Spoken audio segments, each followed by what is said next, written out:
Assalamualaikum warahmatullahi wabarakatuh dan salam sejahtera tuan-tuan, puan-puan, sidang penonton yang dirahmati Allah sekalian. Mudah-mudahan sentiasa berada dalam keadaan yang baik-baik saja, dilimpahi rahmat dan hidayah oleh Allah Subhanahu wa taala.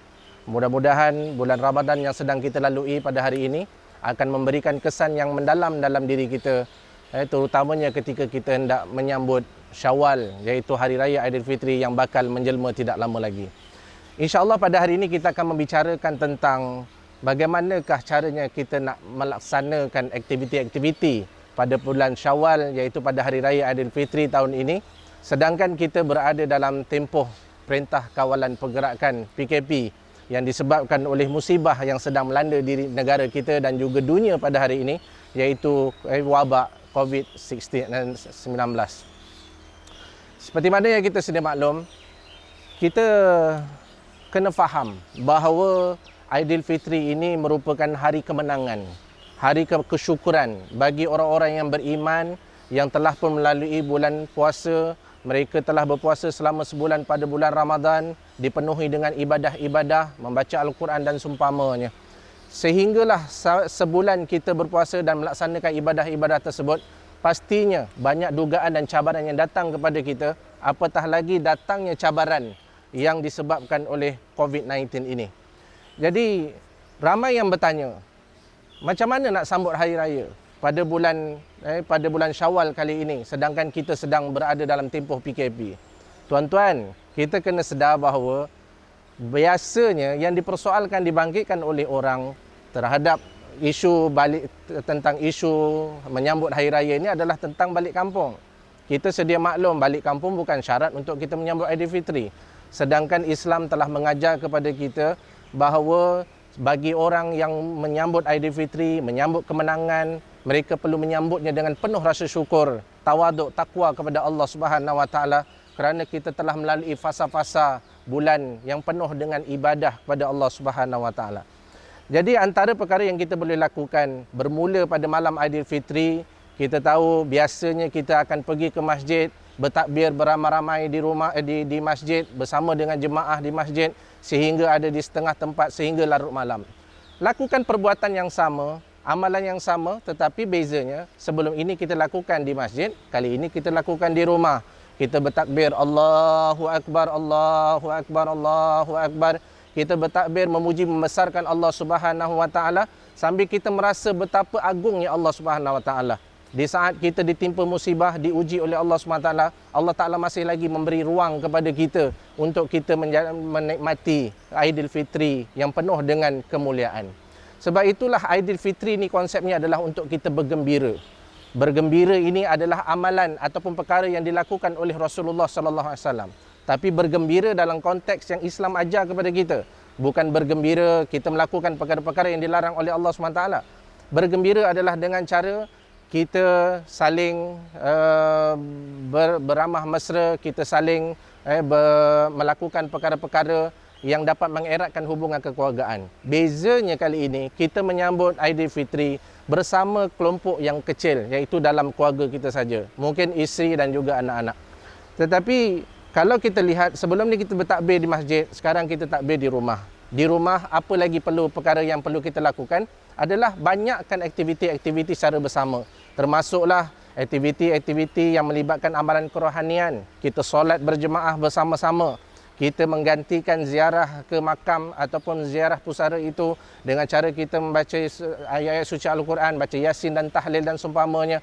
Ini adalah pengisian-pengisian yang boleh kita lakukan bersama dengan keluarga. Dan banyak lagi perkara yang kita lakukan. Antaranya kalau takbir di masjid tadi, kita takbir di rumah. Kita membaca, memuji-muji Allah Subhanahu wa taala sambil kita penuhi dengan aktiviti-aktiviti menyambut hari raya. Kita boleh masak bersama-sama dengan ahli keluarga dan kita boleh bersama-sama makan bersama seperti mana hari-hari yang biasa. Cumanya mungkin kita sebelum ini berada dalam kelompok yang besar. Ada mak, mungkin mak mertua, mungkin adik-beradik, ipar-duai. Kali ini kita bersama dengan kelompok kita yang kecil saja, iaitu ahli keluarga kita saja. Senang cakap, anggap sajalah kita sedang berhari raya di luar negara. Mungkin atas urusan kerja, mungkin atas urusan-urusan yang lain yang menyebabkan kita tidak boleh pulang ke kampung. Pun begitu, ia tidak bermakna kita tidak boleh menjalinkan ataupun kita tidak berkomunikasi dengan ahli keluarga kita yang jauh di sana. Yang sebelum ni kita boleh ziarah seperti mana yang kita sedia maklum. Tetapi kali ini kita tidak boleh menziarahi. Tapi hari ini kita punya teknologi ataupun alat-alat komunikasi yang canggih. Gunakan semaksimum yang mungkin untuk kita mengeratkan hubungan kekeluargaan, bertanya khabar dan seumpamanya. Kita buat video call. Yang mana kita boleh saling bermaaf-maafan walaupun kita tidak boleh berjumpa bersemuka, tapi kita boleh mengisi ruang-ruang yang ada itu dengan cara kita memohon ampun dan maaf, kita saling menghalal antara satu sama lain melalui interaksi media massa ataupun interaksi teknologi media, komunikasi yang ada pada hari ini.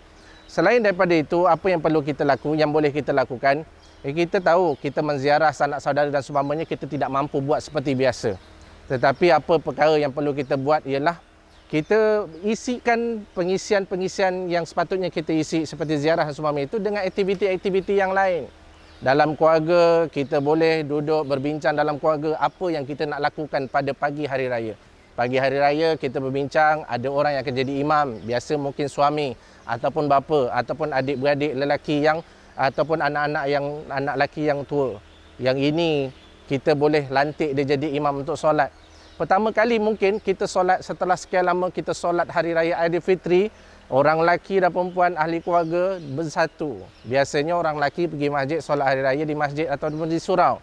Yang mana perempuan solat hari raya di rumah. Tapi kali ini bezanya si ayah ini menjadi imam kepada ahli keluarga yang lain. Bukankah itu satu bentuk satu suasana yang tidak kurang hebatnya seperti mana Aidilfitri sebelum ni. Makan bersama, masak bersama, kita saling bermaafan antara satu sama lain. Kita boleh ambil gambar sama-sama dan kita hantar gambar kita kepada ahli keluarga kita yang lain, kepada ibu bapa kita. Pastinya ia dapat mengurangkan kerinduan kita kepada mereka. Dan mudah-mudahan Aidilfitri ini jangan dijadikan sebagai alasan untuk kita tidak bergembira. Kerana bergembira itu adalah naluri yang ada dalam diri manusia. Yang mana kita pada hari raya nanti kita zahirkan kesyukuran kita, berterima kasih kita pada Allah Subhanahu Wa Taala, memuji-muji Allah Subhanahu Wa Taala dan ambil peluang itu untuk merintih pada Allah Subhanahu Wa Taala. Mudah-mudahan musibah yang sedang melanda diri kita pada hari ini akan dijauhkan oleh Allah Subhanahu Wa Taala. Jadi mudah-mudahan carilah ruang ataupun peluang untuk kita bersama-sama keluarga. Dan apabila tiba dan saat ketikanya, mungkin PKP ini akan ditamatkan ataupun sudah tidak ada lagi halangan pergerakan dan seumpamanya, maka baliklah, jumpalah dengan ahli keluarga, bermaaf-maafanlah dan lepaskanlah kerinduan kita kepada mereka dan kita akan jadikan mereka sebagai orang yang kita hargai lebih daripada sebelum ini. Kerana apa? Kita telah diuji oleh Allah Subhanahu Wa Taala dan masing-masing melalui perkara yang sama.